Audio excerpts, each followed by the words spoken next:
Jaya Radha Madhava Kunja Bihari Gopi Jana Vallabha Girivaradari Jaya Radha Madhava Kunja Bihari Gopi Jana Vallabha Jaya Radha Madhava Kunja Bihari Gopi Jana Vallabha Girivaradari Madhava Kunja Bihari Gopi Jana Vallabha Girivaradari Yashoda Nandana Raja Jana Ranjana Yashoda Nandana Raja Jana Ranjana Yashoda Nandana Raja Jana Ranjana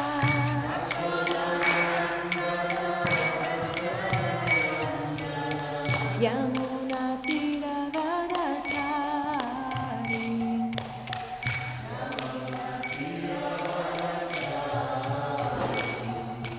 Yamuna Tiravanachari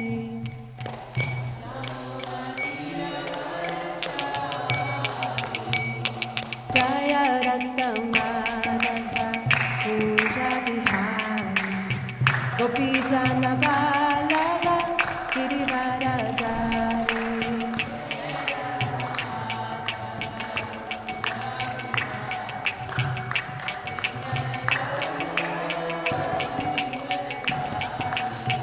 Jaya Radha Madhava Kunja Bihari Gopi Jana Vallabha Girivaradari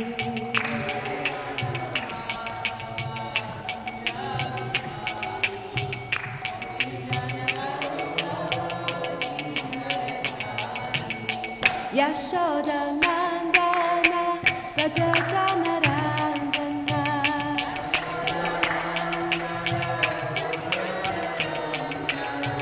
Yashoda Nandana Raja Jana Ranjana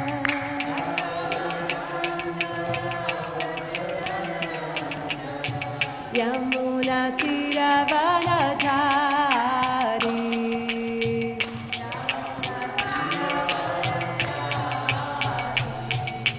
Yamuna Tiravanachari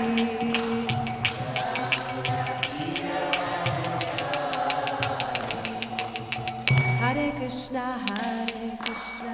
Krishna Krishna Hare Hare Hare Rama Rama Rama Hare Hare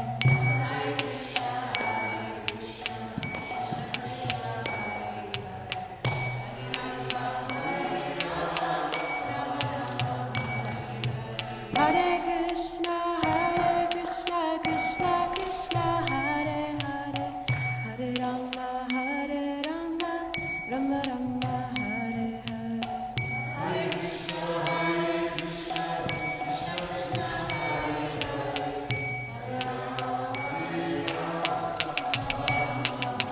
Jaya Radha Giridhari Radha Giridhari Shri Radhe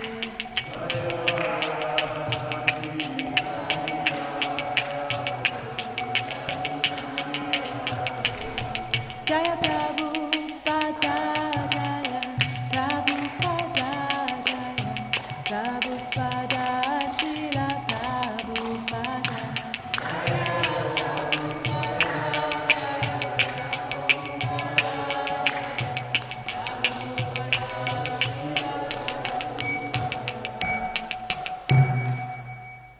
Jayam Vishnupada Paramahansa Pariva Jakacharya Astotara Shata Shishimad A.C. Bhaktianta Swami Srila Prabhupada Ki Jayam Vishnupada Paramahansa Pariva Jakacharya Astotara Shata Shishimad Bhakti Siddhanti Saraswati Goswami Maharaj Ki Ananta Koti Vaishnavina Ki Namacharya Shri Haridas Thakur Ki Prince Shri Krishna Chaitanya Prabhu Nityananda Shri Advaita Gadadhara Shri Vasari Gaura Bhaktivinoda Ki Shri Shri Radha Krishna Gopa Gopinath Shamakun Radhakun Giri Govardhan Ki Shri Vrindavan Ki Mayapur Dham ki, Jagannath Puri Dham ki, Ganga Mai, Yamuna Mai ki, Tulasi Devi Bhakti Devi ki, Samaveta Bhakta Vrinda ki, Nitai Gaura Premanande.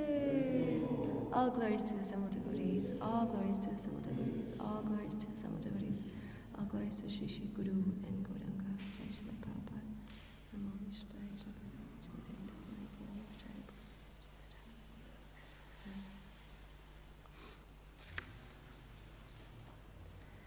Om Namo Bhagavate Vasudevaya. Om Namo Bhagavate Vasudevaya. Om Namo Bhagavate Vasudevaya. So we're reading from Srimad Bhagavatam, 3rd Canto, chapter 28, almost the end of chapter 28, entitled Kapila's Instructions on Devotional Service. Text 36.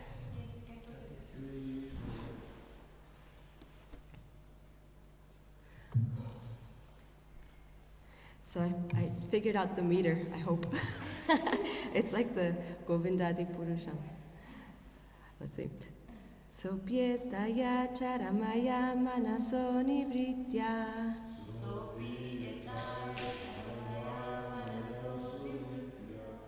Tasmin mahimnya vasita sukatuka pahye.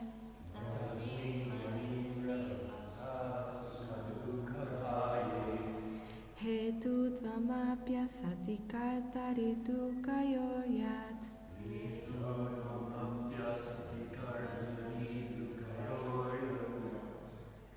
Svatma vidata palabda paratmakashta.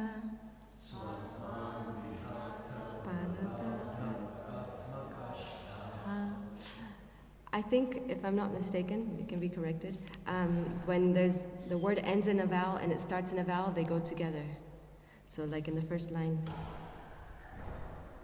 eta, right? They go like, it's like one, but maybe I'm wrong. So that's how, but I don't know if I do the last line right, so was it? So bietaya charamaya manas, so bietaya charamaya manaso nivritya.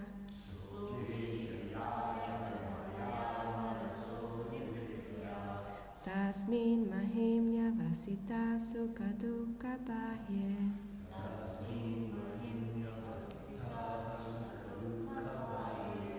Hetutvamapya satikartaritu kayoryat.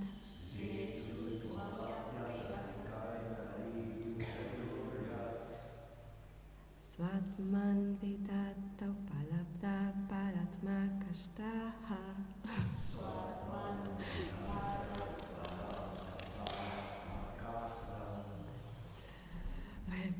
Sobhyetaya charamaya manaso nivritya.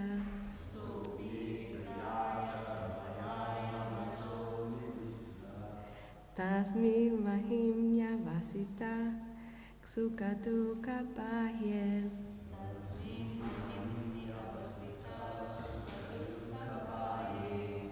Hetutvam apyasati kartaritu kayoryat.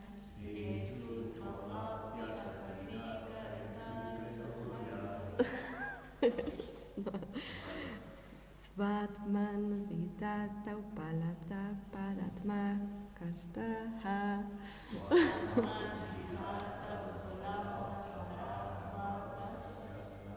Yeah, the last line, I don't know how to do it, sorry. Good luck. Oh, it's an A. Kasta. Kasta.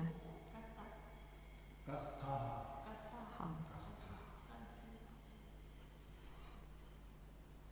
So piyetaya charamaya manaso nivritta. So piyetaya charamaya manaso nivritta. Tasmin mahimni avasita sukha dukha vahe. Tasmin mahimni avasita sukha dukha vahe. Hetutvam apiyasati karta.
Okay, word for word.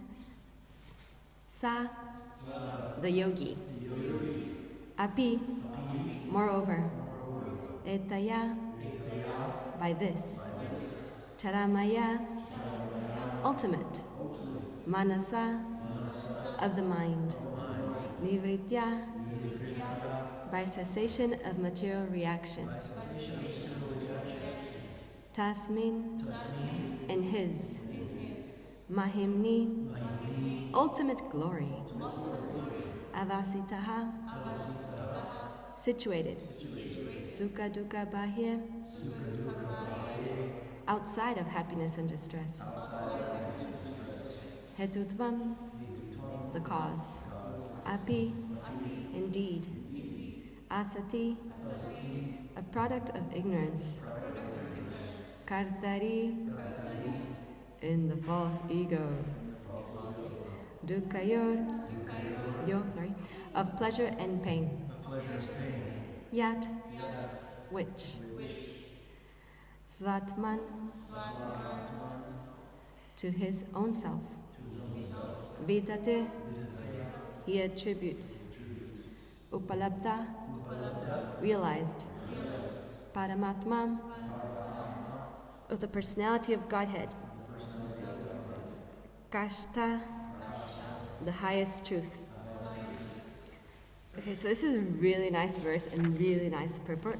So I want you to see if you can pick up at least like one concept, and then you can share just in one word of what we're reading.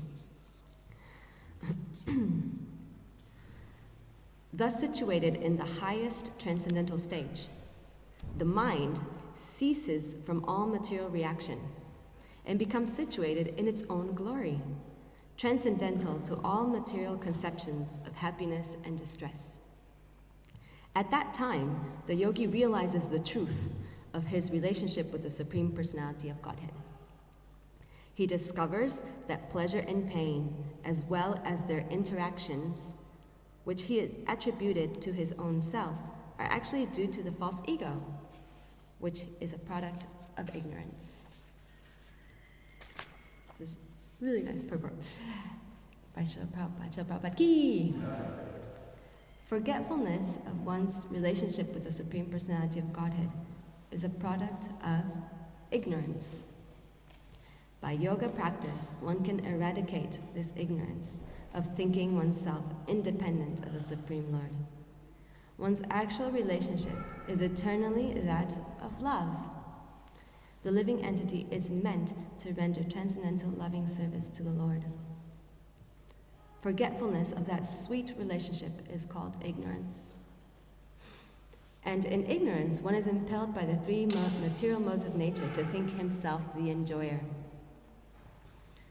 When the devotee's mind is purified, and he understands that his mind has to be dovetailed with the desires of the Supreme Personality of Godhead, He has attained the perfectional transcendental stage, which is beyond the perception of material distress and happiness. As long as one acts on his own account, he is subject to all the material perceptions of so-called happiness and distress. Actually, there is no happiness. Just as there is no happiness in any of the activities of a madman, so in material activities, the mental concoctions of happiness and distress are false. Actually, everything is distress. When the mind is dovetailed to act according to the desire of the Lord, one has attained the transcendental stage. The desire to lord it over material nature is the cause of ignorance. And when that desire is completely extinguished, and the desires are dovetailed with those of the Supreme Lord, one has achieved the perfectional stage. See, he has his own desires. Upalabdha paratma kashta. Upalabdha means realization. Realization necessarily indicates individuality. In the perfectional liberated stage, there is actual realization. Nivritya means that the living entity keeps his individuality. Oneness means that he realizes happiness in the happiness of the Supreme Lord. It's a nice definition. In the Supreme Lord, there is nothing but happiness. Ananda Mayo Vyasat. The Lord is by nature full of transcendental happiness. In the liberated stage, oneness with the Supreme Lord means that one has no realization other than happiness.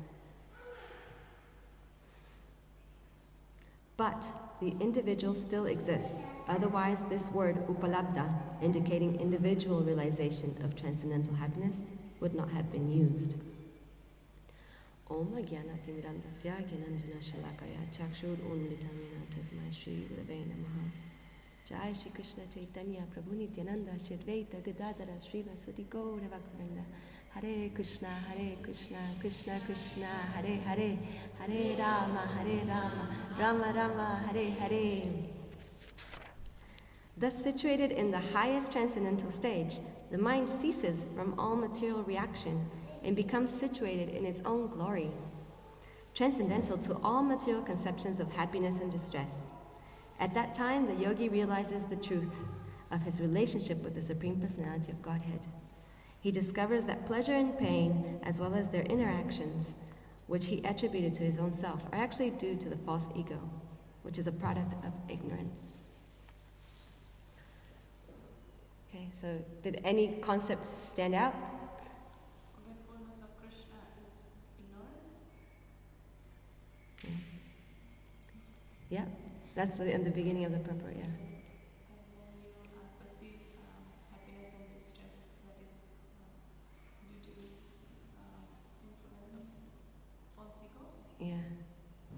Yeah. Those two concepts are so important, eh?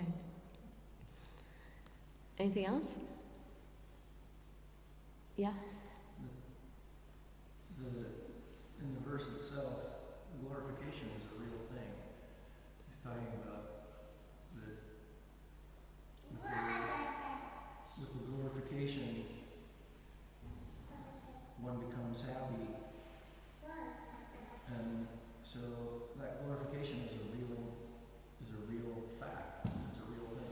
Can be experienced. Just like duty is a real thing, honor is a real thing, justice is a real thing. These are real things. So glorification is also a real thing. And without it, you're not gonna be happy. You're not gonna be connected to Krishna. So glorification is a real thing. That's what Glorification is a real thing. Anyone else?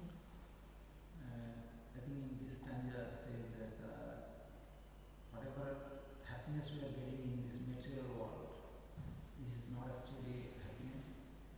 Actual happiness is the relationship with the Paramatma, Sri Krishna. And whatever sufferings or whatever false or whatever sufferings we are getting in this world, that is because of our false ego. Yeah. So similar to her point, but the beginning, that there's actually no real happiness in the material world. That's quite a heavy pill to swallow, because we all think that we know how to get happiness. Or at least I do. Yeah, anyone else? Something that stood out? I have something else. Let's just see if anyone else. Yes, Nama Madhurya?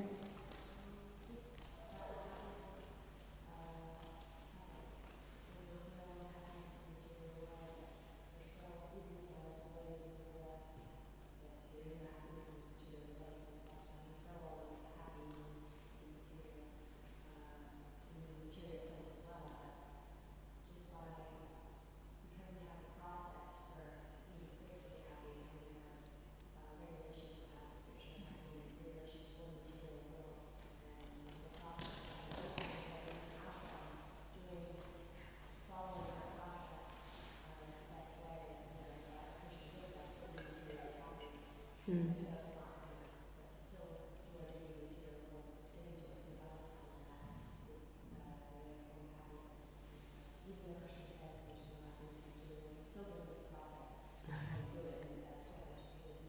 Yeah. Yeah. Yeah. Yeah. So it's like, yeah, so Prabhupada's saying there is no happiness, but actually in Krishna consciousness we do find happiness right here, right now, and that we don't have to wait till we go back to Godhead to feel happiness. Yeah. And I was reading a lot yesterday, so I can't remember from every source that I read where I got it, but yeah, we all know that when someone's actually completely devoted to Krishna, Krishna just, he gives more than we can handle as well. Well, it depends if that's going to help us or not. Okay, so I wrote a few concepts and then I was kind of meditating on them. So I was talking about happiness, and then Prabhupada talks a lot about love, oneness, relationship, being individuals eternally, and realization. And then on the more like negative side, he's talking about the false ego, about ignorance, and about distress. So first of all, just talking about this false ego, there's actually a book called The False Ego. It's written by Devi Dasi, and we're studying it with Kashipriya and Uchudabhava at their house every week. And I found this part that was really interesting and relevant, at least for me, hopefully for you as well. So first, it's like a whole book about false ego, so there's a lot of detail. But she's talking about, all the problems. It's called Our Constant Companion and Troublemaker. So she was talking about that, and then she goes, at the same time, family life lived as an ashram is immensely purifying. The Srimad Bhagavatam 1.5, 33 and 34 confirms this. A good soul does not a thing applied therapeutically cure a disease which was caused by that very same thing? Thus, when all a man's activities are dedicated to the service of the Lord, those very activities which caused his perpetual bondage become the destroyer of the tree of work. So, because before she was talking about how, attraction between male and female is the basic principle of material existence, and we think we're this body, and etc. But now she's saying, actually, in our own ashrams, whatever ashram we're in, we have to deal with people, and the closest ones, they know us the most, and there's plenty of opportunities to face our false ego. That's what she says. Family life opens the doors to the spiritual world if we turn it into an ashram where the Srimad Bhagavatam and the holy name are the very center of life. So those two things. But this is not enough. At the same time, we have to use these family relationships as a chance to subdue the pushes and demands of our false ego and mindfully dissolve it. It offers us powerful opportunities every day to practice on each other in disobeying and neglecting the demands with which our false ego is tormenting us. then it becomes a highly purifying journey. So she gives the example of mothers with children, how it's like always pushing our buttons, and how to react and try to see our false ego, become aware, not trying to be the controller, but at the same time we do have to have the role of parent, and it's same with siblings and with the conjugal relationship, everything. So it's ample opportunity to deal with this false ego and try to purify it. And the reason why we have those certain people in our lives is for our purification. My husband this week did a course on personality types at the Loft, and it's interesting because usually I can't say because I don't know the statistics, but we tend to be with people that are not the same personality type as ourselves. So obviously they do things differently, they understand things differently.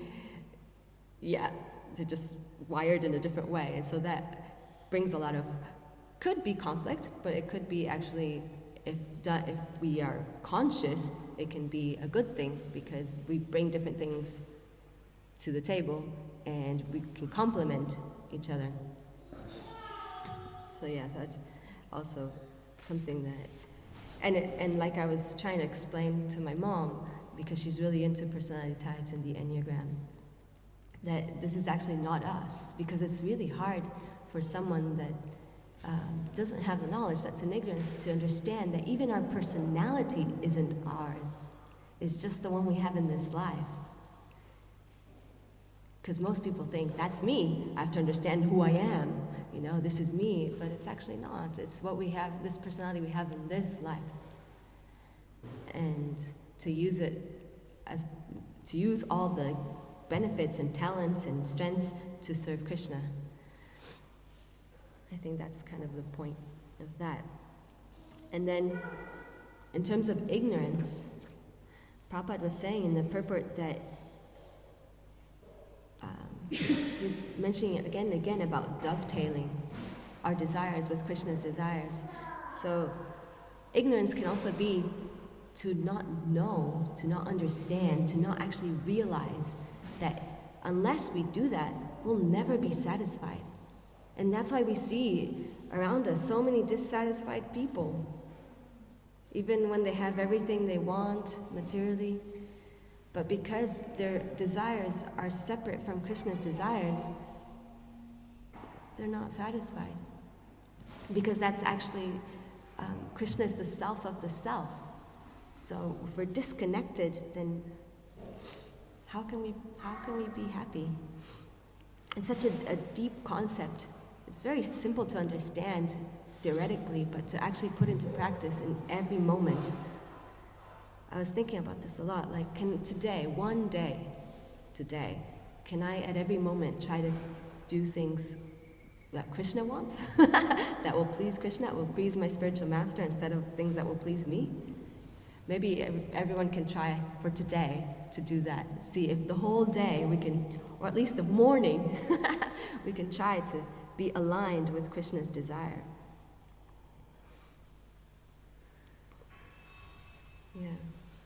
So there's that. And then we have, so applying this oneness moment by moment. And then we have the example, fortunately we have many examples. And recently we have the example of Prabhupada, and we have so much knowledge about how he lived his life that we can understand that it is possible. And we can try to copy that example. So Prabhupada will not only treat everyone like, a devotee of Krishna, a spirit soul, but he would also treat everything as Krishna's property. And that's why we hear so many accounts from people that had association with Prabhupada, how everything he did was like perfect, even how he treated things, because he understood this is Krishna's. And if you have something that's the property of someone you love, you treat it with lots of respect, whatever it is. So even matter is Krishna's energy. So it's a way of showing Krishna that we care, even how we treat things. So I thought that was interesting, because usually we think of treating everyone, but what about everything? Yeah, so that's one concept about trying to get out of this ignorance. And then in terms of love, that's a broad concept, and everyone wants to feel love. That's the propensity. Prabhupada says, we all have the propensity to love as spirit souls. I was going to bring the Nectar of Devotion, but I forgot, so I'll read it here. It's in the beginning, in the preface. Let's see if I can find it. The preface of Nectar of Devotion is so nice. The basic principle of the living condition is that we have a general propensity to love someone. No one can live without loving someone else. This propensity is present in every living being. Even an animal like a tiger has this loving propensity, at least in a dormant stage. And it is certainly present in the human beings. The missing point, however, is where to repose our love so that everyone can become happy. So I was thinking about that. So if we love Krishna, everyone becomes happy? I was trying to understand how that works. So Prabhupada goes on, and he's saying, the example of watering the root, and then all the leaves get nourished. Because if we only love our family, then what about everyone else? But if we love Krishna, we'll love everyone else.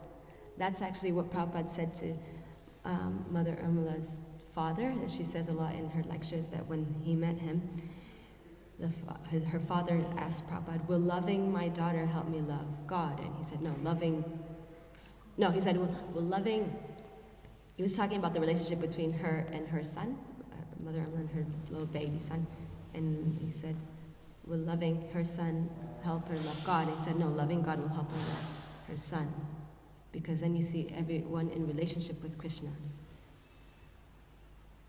Such a deep concept as well. If we learn how to love Krishna, then it is very easy to immediately and simultaneously love every living being. I was reading yesterday with Baba Sandi from the beginning of, from the end of first canto, where Parikshit Maharaj is described, when he finally went to the forest, and he's described as someone that has no enemies. A pure devotee has no enemies. Maybe people don't like them, like Jesus, examples that we have, but the pure devotee doesn't see anyone as an enemy. Even if they're a non-devotee, they see them as Krishna's part and parcel. And they're just in ignorance right now, in this point in time. Yeah, so the missing the real point, which is Krishna. And then Prabhupada says that we can't really even know ourselves without knowing Krishna, because we're a part of Krishna. So self-realization without Krishna doesn't actually exist. They both come together, like when we see the sun, we can see ourselves, he says. That's really nectar from Nectar of Devotion. And then I was thinking of what's the difference between us, devotees, that we have so much faith and we can accept everything that's in the Shastra, and then someone that doesn't. I was thinking about this because yesterday I was talking with my mom, and I was telling her I can't help myself from preaching to my mom. It's just I just can't help it. And I try to stop myself, and even in the False Ego book it says we shouldn't, because she's my authority and I'm subordinate in my relationship with her, but it's based on love, actually, that I want her to, experience what I'm experiencing in devotion for Krishna. So I sometimes talk with her about it, and yesterday we were talking, and she's like, yeah, but that's what you think, because you believe what you read. And I I was like, but why don't you? What's the difference between me and you? Why do I accept it and why don't you accept it? It's choice and also realization, because we have realization in our spiritual path. You know, it's not just belief. We're not blindly following. We experience Krishna's presence in our lives. And we've had the taste, we've been given taste by Lord Chaitanya, even when I didn't deserve it. We've got the relationship with our spiritual masters. So they give us, like I was reading in Chaitanya Charitamrita this morning, the famous part where Guru Krishna Bhakti, was it? Prasada Bhakti Lata Beach, like all these concepts, I don't know what order they go in. But yeah, basically, the Guru gives us the seed of Bhakti.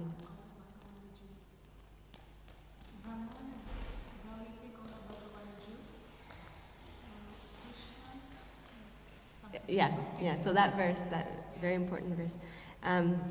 So we have the mercy of a spiritual master, and we're trying to water that plant. So these things are what makes us fortunate compared to everyone else. But we also want everyone else to become fortunate, not just us. So I wanted to share a little bit from what I was reading as well, from these two very important chapters in Madhya Lila, chapter 19 and 20, when Lord Chaitanya talks with Rupa Goswami and then he talks with Sanatana Goswami and he instructs them. There's so much nectar in those chapters. So let's see if I can remember what verse it was. It was in verse 171. I was thinking, it's also really poetic. Like Lord Chaitanya says, he's quoting so many verses from Shastra, and he says, just as the celestial waters of the Ganges flow unobstructed into the ocean, so when my devotees simply hear of me, their minds come to me. I reside in the hearts of all. So nice. And even, I don't know where I read it, but I read it this morning, that just by thinking of Krishna, we develop love for Krishna, because he's all attractive. So isn't that cool? It's just like, all we have to do is think of Krishna, listen about Krishna, and then the love just naturally comes. It reawakens. And then in the chapter 20, there's this really cool part. Let's see if I can find it.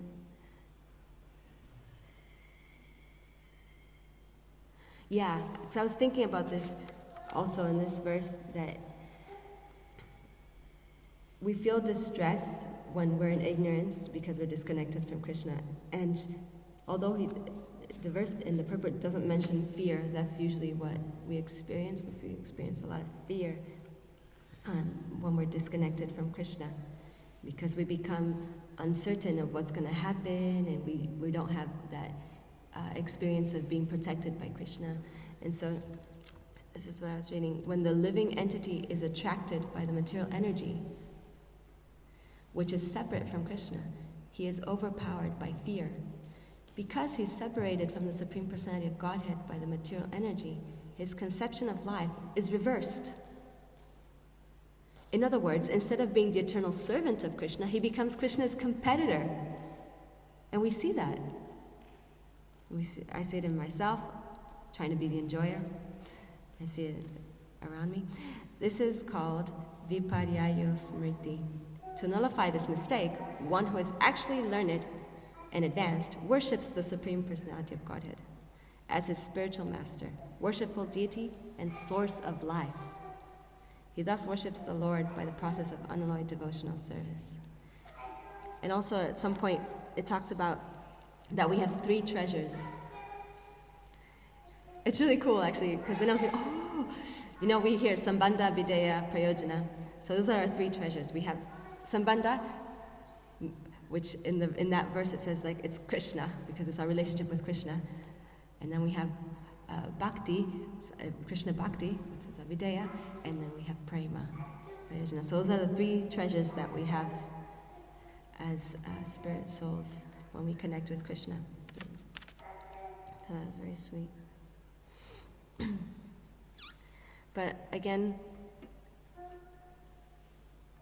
what can I say? I'm just hearing about these amazing devotees, and I was just reading that famous verse from Bhagavatam, and which is kind of purifying, which says,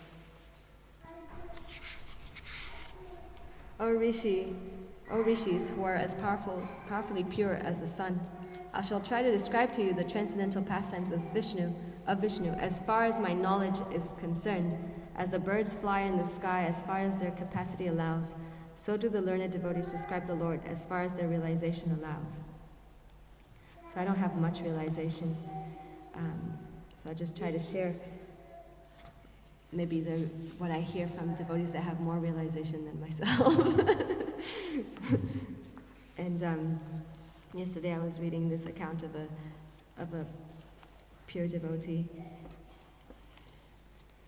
and I find that's also very encouraging for me to hear the experiences of devotees that are in the perfectional stage, like we hear in this verse, being transcendental to happiness and distress.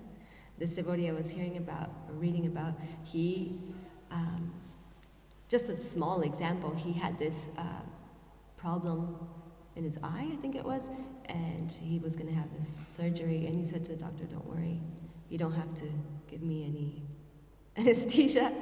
You do your work, I do mine. And so he was in complete samadhi during the operation, and he didn't feel any pain. So it's like those accounts, I'm like, wow, it's actually real, it's not, yeah. And we hear of Bhakti Tirtha Swami when he was in, the last stage of his life, that he was supposed to be in a lot of pain, but he was saying, this is the best, moment of my life, and he was just feeling so much love for Krishna and Prabhupada as well.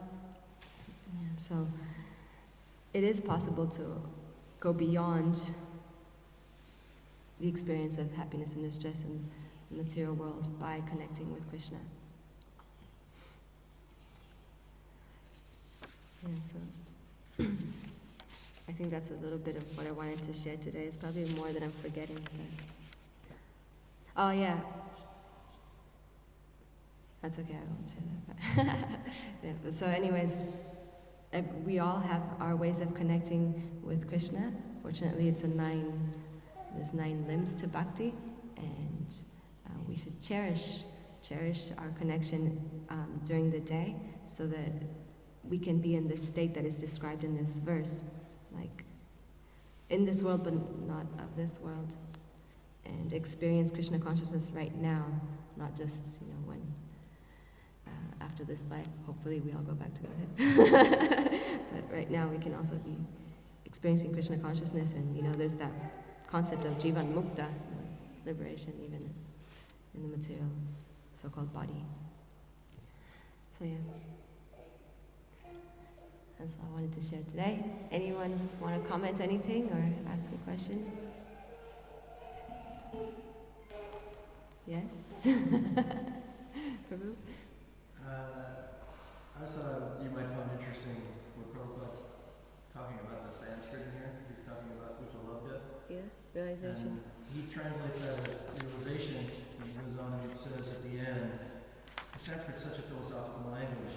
He says the individual still exists, otherwise the word upalabdha, indicating individual realization of transcendental happiness, would not have been used. And so upa is like Upanishad, it means near. So Upanishad means come sit near. Come sit down, nu means down, shad means to sit. Upa means near, come sit down near. So there has to be a real thing in order for it to be near. So in other words, it can't just be a merged oneness that's become something else. It has to still be its thing. And otherwise it's not near, it's just is. So that's what he says oneness means. He says, he also translates, he says, upalabdha means realization, necessarily indicates individuality. So the idea being that labdha actually in Sanskrit means, Prabhupada translates it as realization, upalabdha, in the word for word too. But labdha means to receive. So it means to receive while you're near. You actually have to be, there can't be nearness unless there's two objects. Yeah. So you have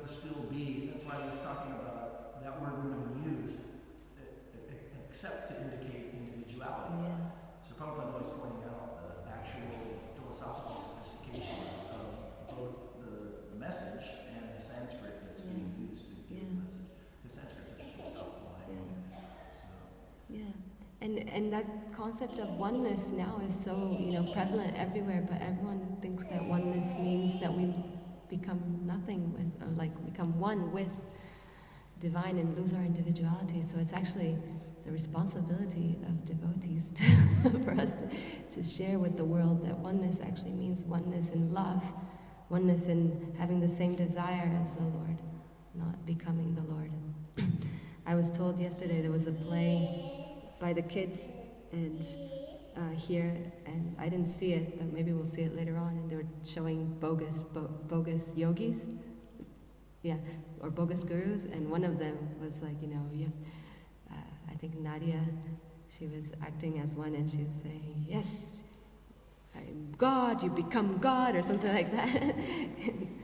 And a lot of people believe that, and it's nonsense. How can we become God? But if we love God, then we'll want to do everything and anything to please Him, and He also does for us. It's reciprocal. It's not like He's a tyrant or something. But so that's the real concept of oneness that we can also try to share with the world and correct that misconception. Srimad Bhagavatam ki, Prabhupada ki. Grace Mom Devi Dasi ki.